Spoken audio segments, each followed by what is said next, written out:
the workshop that is being organized by the CBSE. For this, I would first of all like to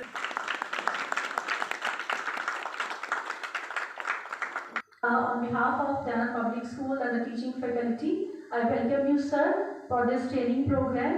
And I know that, I hope that after this training,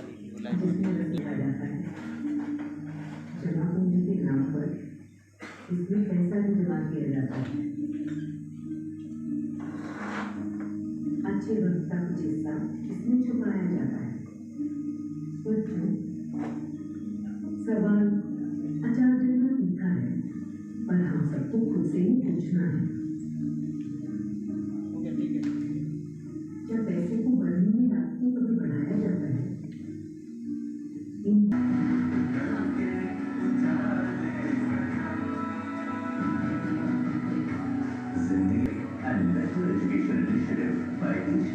Respected Principal Ma'am, Mr.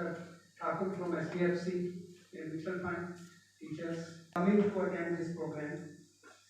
And as Ma'am has said, I got very practical experience about banking. But even when I was in the bank, and I can say on behalf of many of the bankers, we never care about our own money. We never think we must save for a specific purpose. Whenever we want to save, we just keep on, ठीक है यार इसका FD कर देते हैं, इसको mutual fund में डाल दो, इसको आरडी खोल देते हैं, इसका ये कर देते हैं, but we never plan to do certain things. And one more thing which was very important is we usually do not I feel privileged by that having PowerPoint presentations sent by CBSE are basically about mutual fund. There are two presentations. One is about mutual funds and second is about the basics of financial and retirement planning. So first we will do about the mutual fund. We have got three things: save, spend, and invest. But what Warren Buffett says, he says that we should not first take out the expenses. We should first have the savings, and then whatever amount is left. Then what's wrong with the savings? Inflation eats up our savings over time, because you know inflation is always there. So what happens with the inflation, as we say, affects our expenses also. As you might have seen, as I have also seen as a common man, that after COVID, prices of everything has gone up. Am I right? So that means the expenses have gone up, but in the same proportion, maybe our income has never gone up that much. Yes, we will need 40,000. So they have said 5 years, maybe after 2 years we will need 40,000. Then after 20 years we might be needing 80,000. But in respect of income will fall from 1 lakh to 35,000 after 20 years. So there would be a big gap. Like today we are having, because we got a certain lifespan plus the period over which we do jobs, so we keep on earning. Like in case if the period of saving will get reduced. So it's earlier always is the better. Sir, normally क्या difference होता है saving और investment में, कोई बताएगा? Any idea? एक या दो बार? सेविंग में हम बचाते हैं, पैसे को बचाते हैं, सेव करते हैं.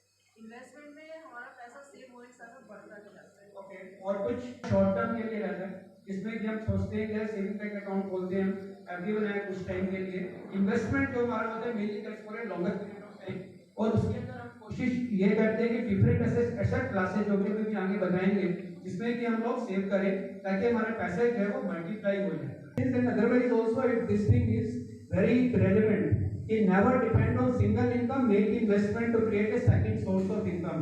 जैसे हम आमतौर पे बोलते हैं कि एक ही इनकम के ऊपर डिपेंडेंसी नहीं होनी चाहिए, हमारे पास कुछ ना कुछ सेकंड इनकम होनी चाहिए, जिसको मैं कहता हूँ पैसिव इनकम, जिसके लिए हमें कुछ ना करना पड़े और इनकम अपने आप हमें आती रहे. तो ऐसे कुछ हमारे पास एसेट्स, जैसे कुछ लोग क्या करते हैं, कुछ शॉप खरीद लेते हैं या बिल्डिंग बनाते हैं, उसमें रेंटल को आना शुरू हो जाता है, that's a second income that means we are having, और वो इनकम को हम लोग कहीं ना कहीं पर इन्वेस्ट करना भी चालू कर सकते हैं. चीज आती है गोल के, बच्चों के एजुकेशन के लिए पैसा चाहिए या अपनी हायर एजुकेशन के लिए हो सकता है, बुढ़ापे के लिए दैट मींस आपके रिटायरमेंट के लिए पैसा चाहिए. एयरक्राफ्ट बनाया दैट हमको विदेश में जाने के लिए लोग ये पैसे इकट्ठा करना पड़ता है, तो it's not very cheap to go to foreign countries also. सबसे पहले हमारी दो चीजें रहती हैं आज के समय में. देन फाइनली फैमिली के लिए भी हमको पैसा चाहिए। तो इन सब गोल्ड एंड सिल्वर भी आजकल काफी पॉपुलर होता जा रहा है। स्टॉक्स है, स्टॉक मार्केट के अंदर बॉन्ड्स है, बैंक डिपॉजिट है, इंश्योरेंस है and property. Property should fight the inflation. That means कि अगर inflation rate is going 5% or 6%, my investment only then I will be able to fight inflation. Okay, यहीं पर invest कर दे। For instance you invest in some property and when you need money it will be very difficult to sell the property at that very moment. Property खरीदना आसान है, मैं ये बोलता हूँ बेचना इससे भी ज्यादा मुश्किल काम है, क्योंकि या तो आपको ठीक प्राइस नहीं मिलेगा या बायर नहीं मिलेगा, आपका प्रिंसिपल भी नहीं बचेगा, मतलब you will not be able to recover your even the principal that money should be easily available to us. तब ये नहीं कि आज आप 1 लाख रुपए इन्वेस्ट कर रहे हैं, 5 साल के बाद देख रहे हैं तो 1 लाख का 1,05,000 ही हुआ, 10,000 हुआ है। There should be some growth in the your investment also. Eggs in one basket ऐसे बोलते हैं कि हमें अपनी जो सेविंग्स है वो सेविंग्स को सबको एक ही इन्वेस्ट करके नहीं रखना चाहिए, हमको अपनी सेविंग्स को डिफरेंट एसेट क्लासेस में डिवाइड कर देना चाहिए। जैसे हमारे जो खाने की थाली होती है, इसके अंदर हम लोग खाली दाल भी तो नहीं खाते, भी है सब्जी भी चाहिए, चपाती चाहिए या राइस चाहिए, सैलेड थिंग्स। दैट मींस कि we keep on dividing the things. Same way जो ये mutual fund, gold, stock, bonds, bank deposits आता है, देन इंश्योरेंस एंड प्रॉपर्टी, तो हमको जो हमारी इन्वेस्टमेंट है उस सब में कुछ ना कुछ डिवाइड करके रखनी चाहिए, may be not immediately but over a period of time, ताकि आपको कहीं पर भी अगर कहीं मान लीजिए कि स्टॉक मार्केट कम है तो मे बी गोल्ड प्राइस ऊपर जाएगा या फिर आपकी प्रॉपर्टी का प्राइस ऊपर जाएगा, कहीं ना कहीं के ऊपर आपको कॉम्पनसेशन मिल जाएगा उससे। इन्वेस्टमेंट दैट ग्रोइंग वैल्यू, जो ये हमने एसेट क्लासेस के, अब इसके एक और चीज क्या है, प्रॉपर्टी का प्राइस नॉर्मली क्या होता है, ग्रो करता है, प्रॉपर्टी का प्राइस बढ़ता है। सेकेंडली गोल्ड ऑल्सो बताओ ये यूजुअली बढ़ता है, अगर शॉर्ट टर्म में देखें तो फ्लक्चुएशन होगी, बट अगर हम लॉन्ग टर्म में देखें तो गोल्ड का प्राइस एंड सिल्वर का प्राइस हमेशा बढ़ता ही बढ़ता है। Then also it price will keep on increasing. Equity shares में अगर इन्वेस्ट करेंगे यूजुअली देखें price will go up. Mutual funds, then investment that generate income. So mutual fund के अंदर क्या होता है, different people pool their savings. अभी आगे स्ट्रक्चर, इसका स्ट्रक्चर क्या होता है, बट बेसिक एक सिंपल टर्म्स में डिफरेंट एसेट क्लासेस के अंदर इन्वेस्ट करती है और उससे जो रिटर्न मिलता है, कुछ डिविडेंड मिलता है उसमें, और कुछ में उसमें ऑप्शंस होते हैं, अगर डिविडेंड हमको नहीं लेना है तो ग्रोथ ऑप्शन होगा, उससे हिसाब से हमारे पैसे की वैल्यू बढ़ती है, जिसका हमें मालूम एनएवी से बढ़ता है, जिससे नेट एसेट वैल्यू। ये सब चीजें अभी हम आपको बताएंगे। We are the investors, we pool all our money, give it to them, invest in the stocks or the securities, then it helps them generate income. When income comes, it is delivered to investors. So this is a cycle which runs for a mutual fund. Invest in mutual fund. First of all, it's a risk in one asset class only, and here we will be investing in the second asset class. So this diversification हो गया. Then it is managed by professionals. Then there is a transparency, liquidity in the sense whenever you need money, you can always redeem your mutual funds. Maybe in 2 working days or 3 working days, you will get back your money. I will say because there are different schemes in the mutual fund. कि जिस चीज में जितना ज्यादा risk होता है उतना ही ज्यादा रिटर्न मिलता है। रिस्क किस चीज का होता है, पैसा खोने का, उतने ही ज्यादा हमको रिटर्न मिलता है। तो जितना रिस्क कम होता है उतना ही रिटर्न कम होता है। और ये पूरा म्यूचुअल फंड का स्ट्रक्चर है जो भी हमने पीछे बात किया। There are different types of mutual fund. That means कि मैं आज इन्वेस्ट करना शुरू कर सकता हूँ उसके अंदर। जो स्पेशल स्कीम्स लॉन्च की जाती हैं, डिसाइड हो जाता है कि ये इतने टाइम तक के बाद में ये स्कीम क्लोज हो जाएगी। That is that. तो जब स्कीम क्लोज होती है उससे पहले आप पैसा विड्रॉ नहीं कर पाएंगे और तब आपको पैसा कंप्लीट विद द रिटर्न जो है आपको वापस मिल जाता है। That is the close ended scheme. Income funds and hybrid funds. Growth funds तो बेसिकली अभी आगे डिटेल में बताएंगे, जिसमें कि हम कहते हैं इक्विटी मार्केट के अंदर इन्वेस्ट कर रहे हैं, that they are the growth funds. And then income funds जैसे नॉर्मली ये डेट होता है अप टू 1.5 lakhs का। And mutual funds, schemes, hybrid schemes, solution oriented funds like for children and retirement plans के हिसाब से। Then other funds schemes like index funds and ETFs and categories. There are 3 types under equities: large cap, mid cap and small cap.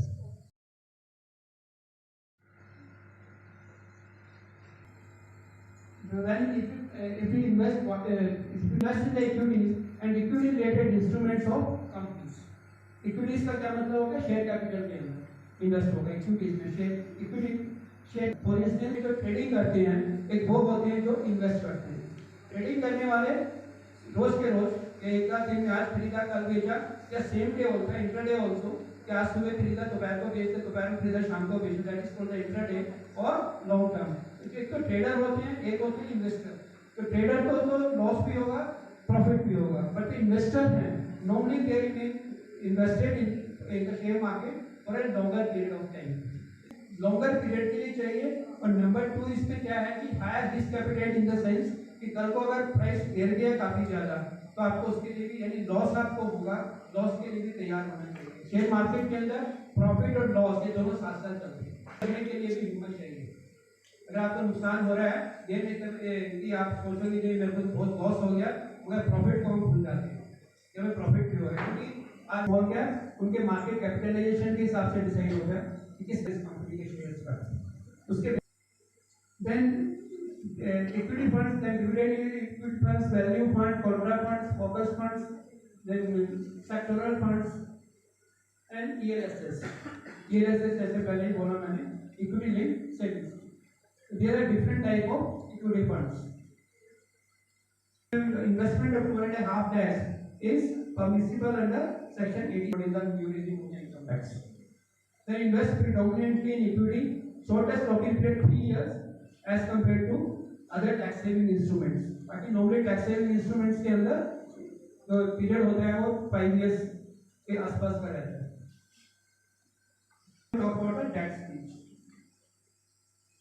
Date funds कौन से होते हैं? Different type. Fixed income security जैसे बोलते हैं ना, एफडीआर होती है फिक्स्ड इनकम में, सेम वे बॉन्ड्स होते हैं फिक्स्ड इनकम के अंदर, they cover in the fixed income security.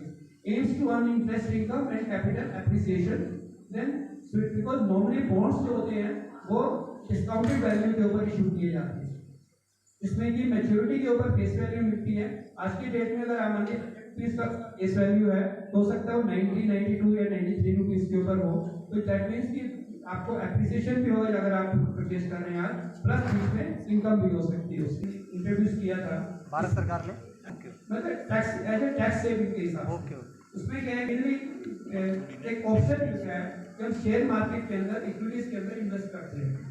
जब हम उसके अंदर बिकॉज जितने म्यूचुअल फंड कंपनीज हैं वो आपको ELSS के अंदर स्कीम्स के अंदर ऑप्शन देते हैं इन्वेस्ट करने के लिए। अगर आप उस स्कीम के अंदर कंट्रीब्यूट करते हैं, SIP आप हर महीने उसके अंदर इन्वेस्ट कर सकते हैं up to 1.5 lakh rupees per annum.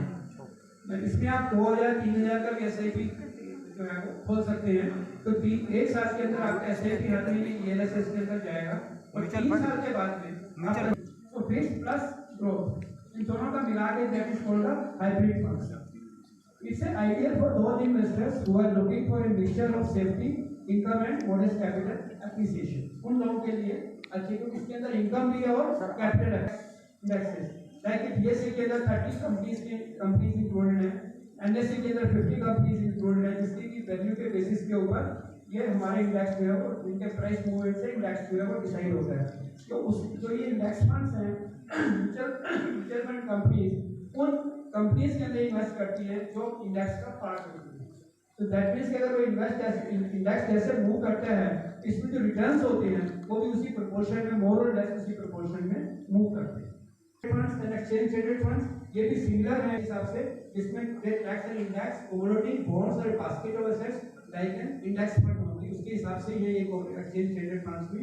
और एक गोल्ड एक्सचेंज ट्रेडेड फंड्स जो है ये बहुत अच्छा है इन्वेस्टमेंट के लिए। एक बार मैंने भी मतलब इसी के अंदर काफी अच्छा रिटर्न मिलता है, आपको फिजिकल गोल्ड रखने का जरूरत नहीं है, लिक्विडिटी हमेशा बनी रहती है, you can invest this things. And इसके अंदर सबसे बड़ा एडवांटेज ये है कि लिक्विडिटी हमेशा रहती है, और आपको कोई ये नहीं है कि मेरे को आज गोल्ड परचेज किया है, प्राइस फ्लक्चुएशन हो रही है, मेरे को गोल्ड बेचने कहाँ जाओगे, आज मेरे को पैसा चाहिए। इसके अंदर जब आपको पैसे इन्वेस्ट करने हैं, आप पैसे इन्वेस्ट कर सकते हैं, जब आपको पैसे की जरूरत है आप इससे पैसा निकाल सकते हैं। दैट इज आवर प्रॉफिट और लॉस। तो ना ये जितना बोला आपको शायद लगता है कि बड़ा कंफ्यूजिंग लग रहा होगा कि मुझे क्या करना चाहिए, बट एज ए फॉर्म आम आदमी के हिसाब से मैं आपको बताना चाहता हूँ कि आप ये डिसाइड कर सकते हैं कि मुझको इक्विटी में इन्वेस्ट करना है। अगर इक्विटी में करना है तो किस में करना है, लार्ज कैप में करना है, मिड कैप में करना है, स्मॉल कैप में करना है। अगर आपको डेट में करना है तो क्या मेरे को डेट में करना चाहिए या मेरे को balance is always better than equity, then second is the balanced option, third is the index option. तो फिर उसके बाद में आपको कंपनी चूज करनी होगी, मतलब किस कंपनी के म्यूचुअल फंड के अंदर इन्वेस्ट करना है। Basically these are there are certain steps जो कि इसमें प्रेजेंटेशन में नहीं है, मैं अपनी तरफ से आपसे बता रहा हूँ सिंप्लीफाइड वे के अंदर। There are certain steps when you want to invest in a mutual fund. तो ऐसा नहीं कि जैसे हमने कहा ना कि बिना सोचे समझे हम भेड़ चाल में किसी के कहने से, क्योंकि मार्केट के अंदर बहुत सारे एडवाइजर्स हैं जो कि म्यूचुअल फंड को मार्केट करते हैं, वो अपना इंटरेस्ट देखते हैं, हमारे इंटरेस्ट को नहीं देखते हैं। आमतौर पे आप देखोगे जितने भी एडवाइजर्स हैं, चाहे वो म्यूचुअल फंड के हैं, चाहे वो इंश्योरेंस कंपनीज के हैं, वो अपना इंटरेस्ट देखते हैं, इसमें उनको कमीशन ज्यादा मिलता है, वो हमारा इंटरेस्ट नहीं देखते, मगर भी हमारा हाई हो जाता है। Same thing happens in document है, इस content that is specific to mutual fund scheme, then statement of additional information, and third is the key information memorandum. Normally हम पढ़ते ही ये चीज पढ़ेंगे तो समझ में भी नहीं आता। Then there is fact sheet also, it's like a scorecard कि म्यूचुअल फंड हमारा परफॉर्म कैसे कर रहा है। Then there are different plans and options, direct plans and regular plans। Direct बोलते हैं बिकॉज म्यूचुअल फंड में इन्वेस्ट करने के दो तरीके होते हैं, एक तो होता है हम किसी एजेंट के थ्रू इन्वेस्ट कर सकते हैं, सेकंड है हम डायरेक्ट भी म्यूचुअल फंड के अंदर वेबसाइट के ऊपर लॉग करके उसके अंदर इन्वेस्ट कर सकते हैं। तो डायरेक्ट के अंदर मतलब there both the options, direct and indirect. सोचने का विषय होता है मेरे को म्यूचुअल फंड में अगर इन्वेस्ट करना है तो कैसे चूज करना है। So there will that two type of option, एक तरीके से इनकम भी हो सकती है मगर उसमें एप्रिसिएशन थोड़ा सा कम होगा क्योंकि आपको इनकम डिस्ट्रीब्यूट होती जाएगी। हम अगर या तो एफडी करते हैं, अगर हमें म्यूचुअल फंड में करना है दैट मींस कि हम लंप सम अमाउंट जो है इकट्ठा पैसा एक ही कर रहे हैं। मगर उसमें मैं आपको एक सजेशन देना चाहता हूँ, ये देखिए कि आज की डेट में इंडेक्स कितना चल रहा है। जैसे आज मान लीजिए इंडेक्स हमारा 60,000 से ऊपर चल रहा है, अभी जब 60 से ऊपर चल रहा है, एक हफ्ता पहले that had come down to even 58 something के ऊपर आ गया, हफ्ता 10 दिन पहले। अगर आज आप 60 समथिंग के अंदर इन्वेस्ट कर रहे हैं तो आपको रिटर्न जो है तो तभी इनकम आएगी जब इंडेक्स इसके और ऊपर जाएगा। पर मंथ उससे कमीशन उस पैसे में से जाता है जो हमारा जो एनएवी अगर वो फिर में थोड़ी काम करेगा नहीं म्यूचुअल फंड कंपनी पैसा देगी। सर ये समझा देना रेगुलर और ग्रोथ में क्या डिफरेंस। रेगुलर ग्रोथ प्लान जो है एक्चुअली म्यूचुअल फंड की आप कैसे मान लीजिए मेरे को एक्सिस बैंक एक्सिस फंड या एचडीएफसी म्यूचुअल फंड की साइट के ऊपर जाता हूँ, अपने आप को रजिस्टर करता हूँ, केवाईसी डॉक्यूमेंट एक बार मैंने सबमिट कर दिया, उसके बाद में इसमें देखिए केवाईसी का भी आगे आएगा। केवाईसी का म्यूचुअल फंड में एक एडवांटेज क्या है, आपने एक म्यूचुअल फंड के अंदर केवाईसी जब आपने सबमिट हो गया, आपका अप्रूव हो गया, उसके बाद में आप जिस मर्जी स्कीम में इन्वेस्ट करो, किसी और कंपनी के म्यूचुअल फंड में इन्वेस्ट करो, जैसे ही आप अपना पैन नंबर डालेंगे आपका आ जाएगा केवाईसी वेरीफाइड। तो आपको सब जगह केवाईसी वेरीफाई करवाने का जरूरत नहीं है, बस एक बार आपको अपना म्यूचुअल फंड इन्वेस्टमेंट चालू करने से पहले केवाईसी वेरीफाई करवाना पड़ेगा। ठीक है, जब आप डायरेक्टली इनके एचडीएफसी म्यूचुअल फंड के ऊपर लॉगिन करेंगे तो उसमें न्यू इन्वेस्टर या कुछ ऐसे करके ऑप्शन आएगा, उसके अंदर आपको अपने आप को पहले रजिस्टर करना है। केवाईसी के अंदर जो डॉक्यूमेंट्स केवाईसी के होते हैं वो आगे आएंगे, इसमें जब नॉर्मली होता है address proof, photograph, pan card, ये सब आपको अपलोड करना है क्योंकि आज तक सब काम डिजिटल होता जा रहा है, आपको ये सब अपलोड करना पड़ेगा। जो आपका केवाईसी एक आध दिन के बाद केवाईसी वेरीफाई हो जाता है, उसके बाद में आप स्कीम कोई भी चूज करके उसमें इन्वेस्ट करना डायरेक्टली बैंक अकाउंट लिंक करके चालू कर सकते हैं। ये उसमें हम एक एजेंट के थ्रू या बैंक के थ्रू, आजकल बैंक्स भी एजेंट्स बने हुए हैं, जैसे मैं कर रहा हूँ, मैं इंसिन बैंक के थ्रू पर, तो मैंने देखा इंसिन बैंक का जो म्यूचुअल फंड का जो साइट है, it's very, I find it to be very friendly, investor friendly. तो मतलब बाकी बैंकों का भी होगा, उसका मैं देख रहा हूँ, इट्स वेरी फ्रेंडली, तो मैं उसके थ्रू कर रहा हूँ। That means that's a indirect मेरा हो गया, इट्स नॉट डायरेक्ट। उसमें मेरा एजेंट कौन हो गया, इंसिन बैंक। या द एजेंट, तो नेचुरली उसके अंदर मेरा जो उसकी जो वैल्यू आएगी NAV that would be different than the direct person, क्योंकि उसको कोई कमीशन नहीं देना पड़ता ना डायरेक्ट। यही सवाल था मेरा सर। तो इन दोनों में difference एनएवी मान लो 2.3% शो कर रहा है, तो जब हम जब हम एजेंट को हटा देते हैं 20 से, तो क्या वो एनएवी कुछ ग्रोथ करेगी? वो और तो ये थोड़ा सा जवाब देंगे मेरे ख्याल से। space में there are more than 45 mutual funds जैसे HDFC, we are the manufacturer basically। कोई सामान देखिए, कोई सामान हमसे आके खरीदना है डायरेक्ट, तो दैट्स कॉल्ड डायरेक्ट, ठीक है। उसमें कोई एक्सपेंस रहता है, जो कैप है ना दैट्स 2.5%, 2.5% से ज़्यादा हम कोई भी चार्ज नहीं कर सकते किसी भी डन, वो रहेगा। इसके अलावा क्या होता है कि जो डिस्ट्रीब्यूटर्स रहते हैं हमारे, करेक्ट। अब क्या है कि माइक पास है। अब क्या है कि कितनों को नॉलेज है कि कहाँ पे इन्वेस्ट करना चाहिए, कितना करना चाहिए। More than 45 mutual fund house है, मोर देन 1800 स्कीम्स है, करेक्ट। तो कई बार टफ होता है, तो आप उस केस में जब आप किसी की हेल्प लेते हो एक्सपर्ट की, दैट्स कॉल्ड डिस्ट्रीब्यूटर, ठीक है। तो उसके लिए दे चार्ज समथिंग, तो क्या वो आपसे चार्ज नहीं करते, वो जो स्कीम रहती है बेसिकली उसके एनएवी में इनबिल्ट रहता है एक्सपेंस, दैट वेरी 5 पैसे, 10 पैसे, 15 पैसे, 20 पैसे ऐसे वेरी करता है। तो दैट वो जो एक्सपर्टीज है बेसिकली जो आपकी हेल्प करते हैं, उसके लिए that money goes to your guys, इतना डिफरेंस। नहीं, जो मैं पूछ रहा था सर कि एनएवी चल रही है लाइक यूटीआई की 2.38% एग्जैक्टली ग्रोथ, हाँ। तो अगर हम उसमें जो मीडियोकर पर्सन है, अगर हम एजेंट एजेंट जो है, अगर हम फॉर्म से उसका नाम हटा देते हैं, हम कहते हैं हमें डायरेक्ट लेना है, यही प्लान सेम टू सेम, तो क्या वो एनएवी ग्रो करेगी? ऑब्वियसली ऊपर रहेगी। आप देखिएगा डिफरेंस रहेगा दोनों में, क्योंकि तो क्या है कि सपोज 100 रुपीज़ है, 100 रुपीज़ में मैं 2 रुपए निकाल के दे देता हूँ, हाँ ठीक है तो 98 रहेगा ना। बिल्कुल। तो आपका जब डायरेक्ट किसी के थ्रू करते हैं ना, तो एनएवी 98 मिलेगा, लेकिन डायरेक्ट में वो 100 मिलेगा, लेकिन 2 रुपए एक्सपेंस नहीं रहेगा। हाँ जी बोलो। नए नए तरीके आ गए आजकल, हम बोलते हैं एम्बेडेड फाइनेंस। एम्बेडेड फाइनेंस का मतलब ये है, अभी पीछे जैसे एक तो यह आ गया, सेकंड आ गया चेकआउट के ऊपर यू गेट द फाइनेंस। जैसे कि पिछले साल मैंने एक नया घर हमने बनाया था, मैं अपनी पर्सनल बात कर रहा हूँ, 2 टीवी खरीदे हैं मैंने, वॉशिंग मशीन खरीदी है, फ्रिज खरीदा है। मेरे को क्रेडिट कार्ड के ऊपर मैंने एक भी पैसा नहीं दिया है, 6 किस्तें में मेरे को देने, मेरे पास ऑप्शन था 6, 9 और 12 इंस्टॉलमेंट्स का, मैंने 6 इंस्टॉलमेंट चूज किया है।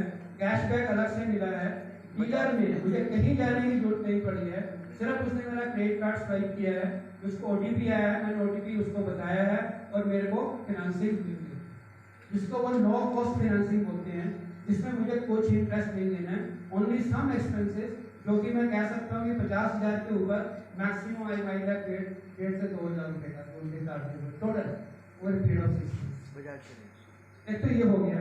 दूसरा क्या हो गया आजकल, आप अभी रिसेंटली जो एक चालू हुआ है, यू विल बी सरप्राइज्ड कि रेंट नाउ पे लेटर। अगर आप एक मकान रेंट करने के लिए housing.com की साइट के ऊपर मकान ढूंढते हैं, आपको मकान पसंद आता है, उसका किराया अगर 80,000 है, 1 लाख है, आपके पास अभी देने का पैसा नहीं है, they will give an option, you can get interest free loan for 40 days। जब already tied up with some NBFC, some banks, आपको कुछ भी नहीं करना है, सिर्फ अपने KYC के डॉक्यूमेंट्स अपलोड करने हैं and you get the finance। This is called embedded. आपने मकान किराया लेने के लिए ब्रोकर के पास गए हो और वही आपको फाइनेंस दे रहा है किनारा बैंक से। Things have becoming so easy for availment of finance, मगर खतरा तो है ही है कि EMI का आपको अभी तो 40 दिन मिल गया, बट देना तो पड़ेगा, नहीं देते जैसे क्रेडिट कार्ड के अंदर है 3 to 4% पर मंथ का इंटरेस्ट आपको पे करना पड़ता है, 3 to 4% mean 36 to 48%। Financial planning की जरूरत होती है कि हमारे को आज की जो आवश्यकताएं हैं उसको बैलेंस करें फ्यूचर की आवश्यकताओं के साथ में। Then change in our circumstances and needs, जो है हमारी नीड्स भी हमेशा बदलती रहती हैं। जैसे कि एक गाड़ी खरीदी आज हमने, तो उसके खर्चा बढ़ जाएगा, इंश्योरेंस, सर्विसिंग एटलीस्ट कौन सी नहीं है, इंश्योरेंस कौन सी नहीं है, देन रेगुलर फ्यूल एक्सपेंसेस।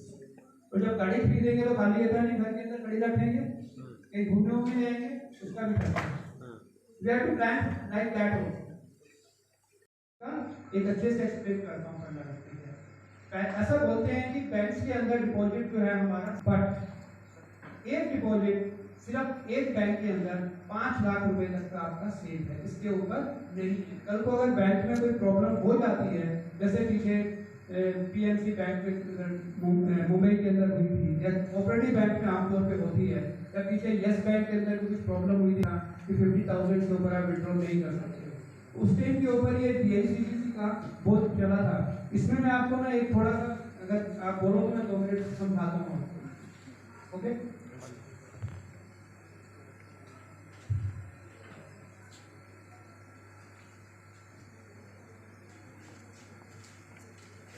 मान लीजिए आपका एक बैंक है, एक बैंक में आपने in the name of x 15 lakh deposit करके रखा है। कल को इस एक बैंक को कुछ हो जाता है, you will get only 5 lakhs, what is your net loss? 10 lakhs। यही आप 15 लाख 3 बैंकों में डिवाइड कर देते हैं, your loss will be 0, because all the 3 banks will give you 5 lakhs each। अब इसमें एक चीज और आती है, if you say invest 20 lakhs, okay, but आप और बैंकों में नहीं जाना चाहते, say you want to remain only 2 banks, तो how you can manage 20 lakhs between 2 banks? एक आप एक्स के नाम से इन्वेस्ट कर दीजिएगा 5 and 5, एक आप वाई के नाम से कर सकते हैं 5 and 5, then there are other options also I can, तो चलो 20 पूरा हो गया। You invest x y, and if you invest y and x, not distinct, दोनों different माने जाएंगे, x y and y। That means कि we are protecting our money, इसमें कोई attachment की बात नहीं है पर्टिकुलर बैंक से। जो है मैंने खुद अपने बैंक, अपने के बैंकर एक बैंक के साथ साथ दूसरे बैंक में भी मैंने अकाउंट रखे हुए हैं, तो but you have to protect your money, this is the way you can protect your money. Plus इसमें चीज और क्या, रिस्क डाइवर्सिफिकेशन भी हो रहा है। कल को जैसे प्राइवेट बैंक में आपका अकाउंट है, तो किसी को कुछ प्रॉब्लम हो जाता है किसी बैंक के अंदर, एटलीस्ट उस बैंक के अंदर अगर कोई मॉनिटोरियम लगता है कि आप इससे ऊपर पैसा विड्रॉ नहीं कर सकते हो, at least you can use money from the other bank. ये पीपीएफ वाला पैसा कहाँ पे होता है? मेथड्स, इंटरनेट बैंकिंग, आजकल mobile banking, internet banking, most of you I think must be using the mobile banking, और बैंक्स ने सबने आजकल अपने एप्स बना दिए, जैसे एसबीआई का योनो है, पीएनबी वन है, यूबीआई का आई थिंक योनो है, ऐसे करके डिफरेंट बैंक्स के different mobile apps. Mobile wallet, point of sales, UPI ने तो 2016 में इट वाज स्टार्टेड इन 2016, मालूम है ना आप लोगों को? कितना रेवोल्यूशन आ गई यूपीआई कोई बताएगा? रुपए क्रेडिट कार्ड, अगर आपके पास में रुपए क्रेडिट कार्ड है, आई थिंक वो अभी तो 2-3 अगर आपके पास में रुपए क्रेडिट कार्ड है, तो आप रुपए क्रेडिट कार्ड को भी अपने यूपीआई के अकाउंट से लिंक कर सकते हैं। अभी तो आपका पैसा आपके बैंक अकाउंट से जाता है, वो पेमेंट आपका क्रेडिट कार्ड से जाएगा। Then one more thing RBI ने अभी परमिट किया है, that is the you can pay in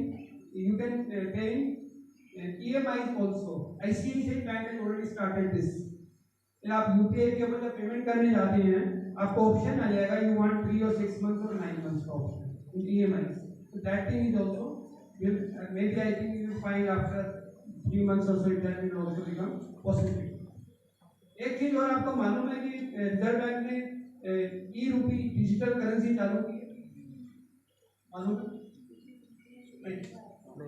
RBI ने लास्ट ईयर 1 नवंबर से होलसेल एंड 1 दिसंबर से रिटेल का पायलट प्रोजेक्ट चालू किया है डिजिटल करेंसी का, but they have found that लोगों में अभी इसका एक्सेप्टेंस नहीं आ रहा है, और खासतौर से जो शॉपकीपर्स हैं वो एक और क्यूआर कोड रखना है, बिकॉज वो क्यूआर कोड स्कैन करके पेमेंट होगा।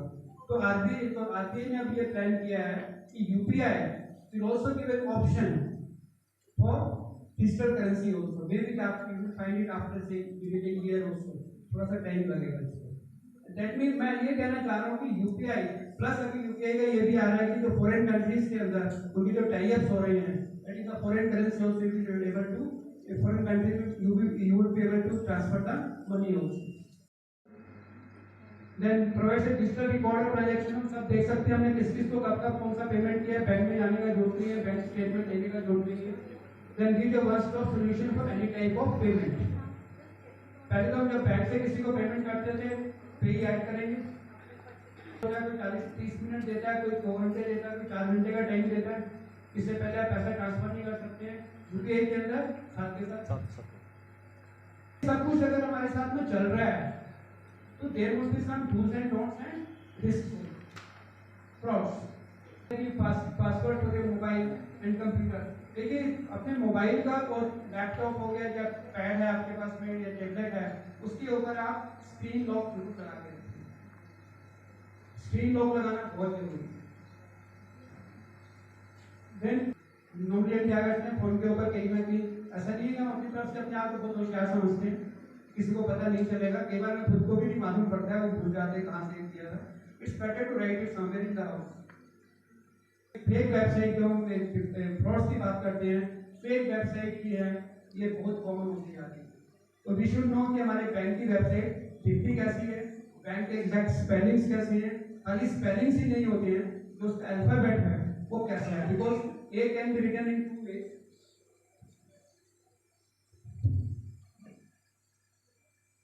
तो ए ऐसे लिखते हैं, एक ए ऐसे भी लिखते हैं ना, ऐसे भी।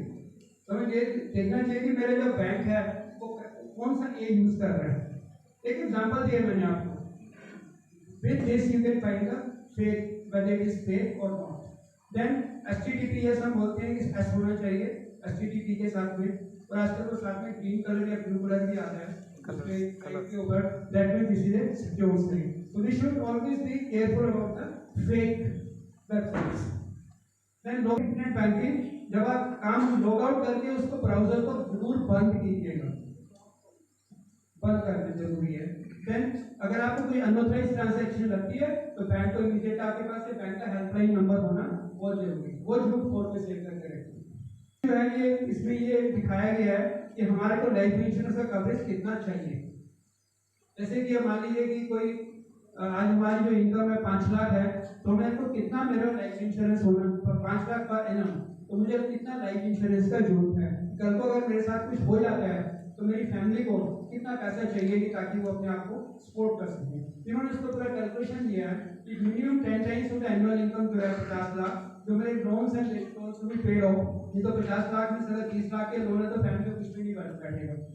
Then education expenses of children marriage, legacy of family, total insurance cover required is more than ₹1 crore। तो आप देखेंगे इंश्योरेंस के अंदर में ना there are different schemes. Term insurance में हमें रिटर्न कुछ नहीं मिलता है, बट प्रीमियम्स आर लो। तो नॉर्मली आजकल लोग टर्म इंश्योरेंस के ऊपर ज्यादा जा रहे हैं। तो I always suggest term insurance plus mutual fund. जो आप प्रीमियम वहां बचा रहे हैं, better invest into the mutual fund, ताकि आपको इनकम भी आ जाए और आपका लाइफ जो है तो ज्यादा अमाउंट से सिक्योर हो जाए। बैंक में मैं देखता हूँ, जब मेरा रिटायरमेंट के बाद हमारा जो है का पॉलिसी हुआ था चालू, the premium was for 9 lakhs was I think और 17-18,000 अबाउट 4-5 years बैक। और अभी जो है it has become, last year I have paid 54,000 same 9 lakhs का, और इस साल लगता है और बढ़ गया है। बट हम ये तो एक साइड के ऊपर दिखता है, मगर हॉस्पिटलाइजेशन होता है तो एक बार में मालूम नहीं कितना खर्चा हो सकता है, 9 लाख से भी ऊपर खर्च होगा, एटलीस्ट यू गेट 9 lakhs। तो हेल्थ इंश्योरेंस जो है वो जरूरी होना चाहिए, और हेल्थ इंश्योरेंस के लिए चूज, म्यूचुअल फंड है, चाहे डिपॉजिट स्कीम है, चाहे इंश्योरेंस है, चूज इट वाइजली, कंपेयर करके, सोच समझ के और सारा कुछ पूछ कर। बिकॉज हेल्थ इंश्योरेंस के अंदर just one is the pre existing disease, कोई 2 साल के लिए कवर नहीं करता है, कोई 3 साल के लिए कवर नहीं करता है, और कोई फर्स्ट डे से कवर कर देते हैं। Premium varies. सो करना चाहते हो या वही करना चाहते हो, तो you have to secure, because life expectancy जो है हमारी बढ़ती जा रही है।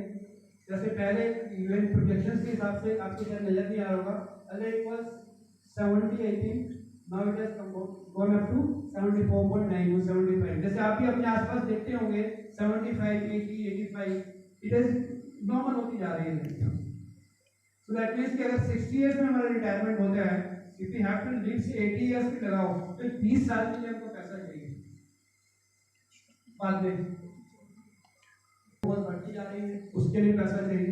इन्फ्लेशन, ये तो पहले वाली आई जैसे लास्ट टाइम उसमें था, इन्फ्लेशन सीट ऑफ सेविंग्स, और इसमें वही है कि monthly expenses keep on rising. ये भी बहुत इंपॉर्टेंट स्लाइड मेरे को लगी है पर्सनली, कि हम सोचते हैं कि यार इतने पैसे में काम चल जाएगा, जबकि हमारा उतने में कभी भी चलता नहीं। You always need more. एक छोटा सा एग्जांपल देता हूँ मैं, कि अगर हम कोई फोन खरीदने के लिए अपना 50,000, अब तो खैर कोई लिमिट नहीं रही है, कुछ साल पहले कि अगर हम 30,000 या 40,000 का फोन खरीदने की लिमिट लेकर जाते थे ना, तो उसको ये नहीं बोलते थे 25,000 का दिखाया, नहीं यार महंगा दिखा। जब तक वो 40 का मेरा बजट है तो कभी मैं 40 का फोन खरीद के नहीं लाएंगे। किसी भी चीज़ के साथ आप लगा लीजिएगा, it will always be more. तो बट हम सोचते हैं कि हमारा इतने में काम चल जाएगा, तो जब बाकी चीज़ लेने जाते हैं ऑलवेज मच मोर। ऐसा हो गया, मैं बहुत कम मार्केट में चलना चाहिए। अभी वो तो बादल साहब की 95 ईयर्स में डेथ हुई है, that means he remain for 95 years. So what is my monthly basic expenditure? What will be the cost of my expenses in future? How much should I provide for my healthcare and medical needs? How much buffer do I need for contingency? That is emergency fund के लिए मुझे कितना चाहिए? ये सब मैं एक बार बैठ के करने के एक्सरसाइज हूँ। रिटायरमेंट प्लानिंग, हाउ मच, ये इसमें सब दिखाया है केस स्टडी के हिसाब से, कि केस 1 में अगर हम 12% का एक्सपेक्टेड रिटर्न मान के चले आएंगे, 12%, इसमें कोई बोल सकता है बहुत हाई साइड के ऊपर है, कोई कह सकता है रीजनेबल है, कोई कह सकता है लोअर साइड के ऊपर है, but I think 12 is okay. तो केस 1 में है कि हमें 2.25 का कॉर्पोरेट स्ट्रक्चर चाहिए, तो इसमें केस 1 में है, दैट मींस की लाइफ एक्सपेक्टेंसी 80 इयर्स, मेरे को 20 इयर्स अगर पोस्ट रिटायरमेंट करना है तो मेरे को इतना पैसा चाहिए। अगर 90 इयर्स मानते हैं तो हमको 3.17 करोड़ रुपए का पैसा चाहिए। 35 इयर्स की एज से अगर हम 25 साल के लिए इसको इन्वेस्ट करना शुरू कर, save and invest. How to increase your savings, सबको मालूम है मगर होता नहीं है। We have to manage our expenses, know what your expenses are, keep every receipt, record every expense daily, क्योंकि नॉर्मली होता नहीं है। Total your expense end of the month कोई नहीं करता है, कोई नहीं करता है। Do this for 3 months, reduce unnecessary spending. जैसे ना एक ग्रुप को मैं जब करा रहा था तो उन्होंने पूरा शीट दिया हुआ, शीट के अंदर हम भरते हैं कि मेरा इतना इनकम है, मेरे मंथ के अंदर अगर हम लगाएं तो हमें मालूम पड़ता है कौन सा एक्सपेंस जो हमने किया है, अगर एक बार वांट में डिजायर और want, desire need plus need, desire और वांट एक ही बात होगी ना, प्लस नीड। जैसे हम कहते हैं कि टाइम मैनेजमेंट के अंदर भी मैं इस चीज़ को जब टाइम मैनेजमेंट जब करते हैं तो ये पढ़ाते हैं कि टाइम मैनेजमेंट के लिए कर सकते हैं कि हमने कितना टाइम जो है 1-1 घंटे का 2-2 घंटे का स्लॉट करके कि मैंने कितना किया, यू विल ऑलवेज फाइंड कि हमने टाइम को यूज किया। तो सेम वे हम इसमें अपने एक्सपेंसेस को, मैं एक छोटा सा इसमें एग्जांपल हमेशा देता होता हूँ कि हम कहते हैं एक्सपेंसेस कम करना थोड़ा मुश्किल है, हर चीज़ के अंदर ऐसा नहीं है। इलेक्ट्रिसिटी का भी एक छोटा सा एग्जांपल देता हूँ, it's very simple and very easy to save your electricity bill by that power.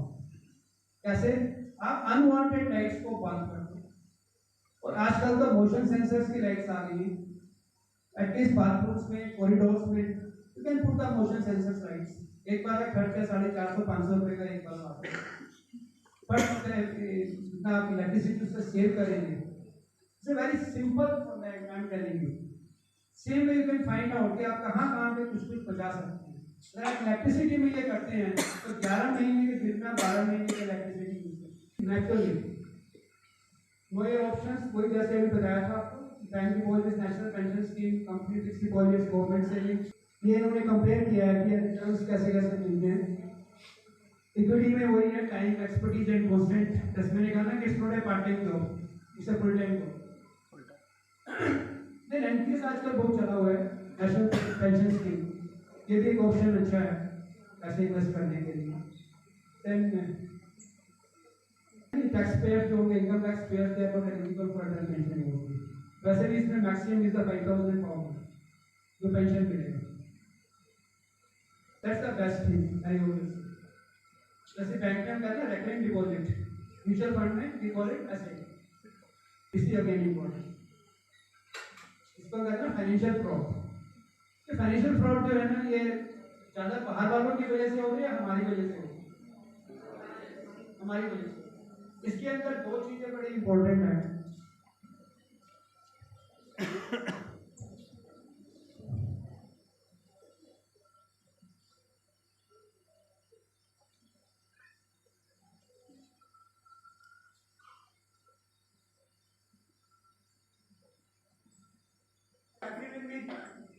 दो चीजें हैं, ग्रीड एंड फियर। ग्रीड कैसे? हमें क्या आएगा, ऑप्शन आएगी, मैसेज आएगा, आपका इनकम टैक्स रिफंड आ गया, आप उसके ऊपर क्लिक करो। प्रैक्टिस में लालच आ गया। आजकल व्हाट्सएप के ऊपर बहुत से लोग भेजते हैं, टाटा मोटर्स 100 एनिवर्सरी के ऊपर ये दे रहा है, जियो मोबाइल ये दे रहा है, वो दे रहा है। तो कोई चीज बताइए, आप लोगों के जिनके बच्चे हैं या भाई बहन हैं, कभी आप उनको बिना मांगे पैसे देते? कोई बता दीजिए, बिना मांगे कोई देता है पैसे? फिर हमें लोग क्यों दे रहे हैं? सोचिए।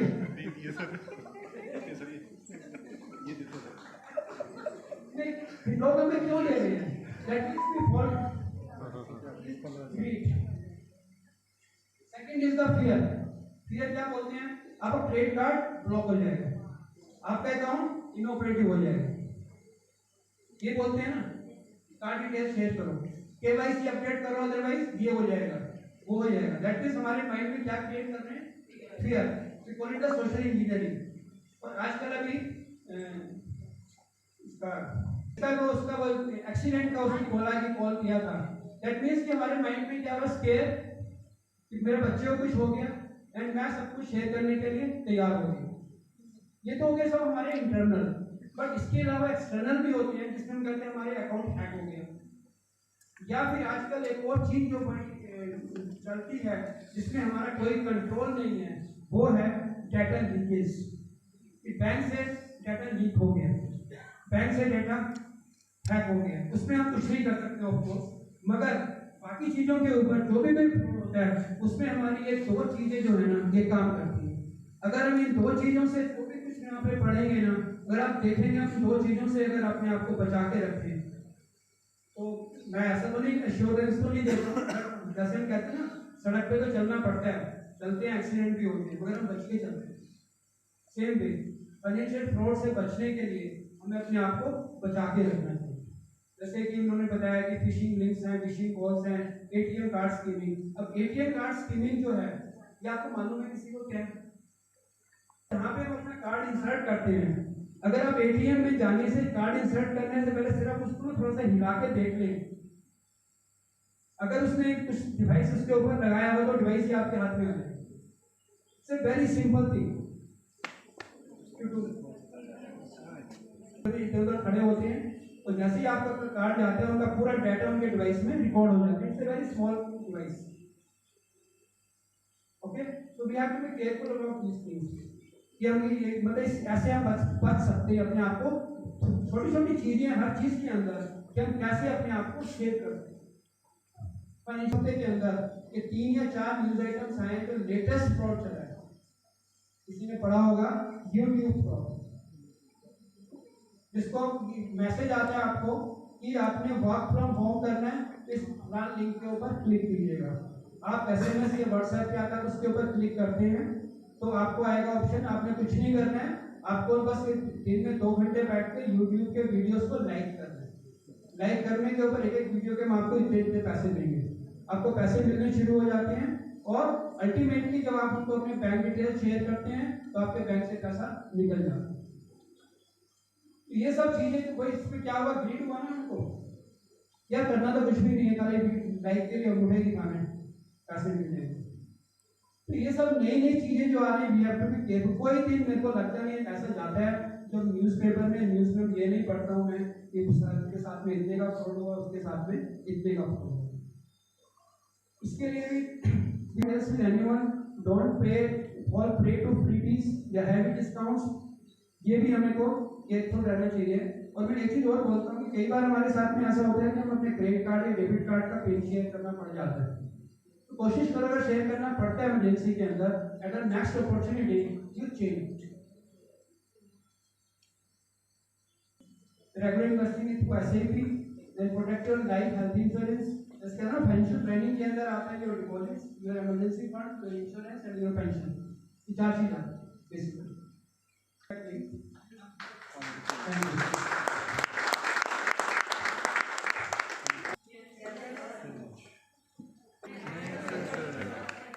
On behalf of our principal ma'am and teachers, I thank Mr. V.K. Gupta ji and Mr. Suman and Ajay ji for such a wonderful awareness program. Thank you so much, sir, because on day-to-day basis we struggle with these kind of queries, that how to manage our budget and all these financial insecurities also we have, and particularly making us familiar with this terms like financial frauds and emergency funds, mutual funds. Thank you so much, sir, for sparing your valuable time for us. Thank you so much. Thank you.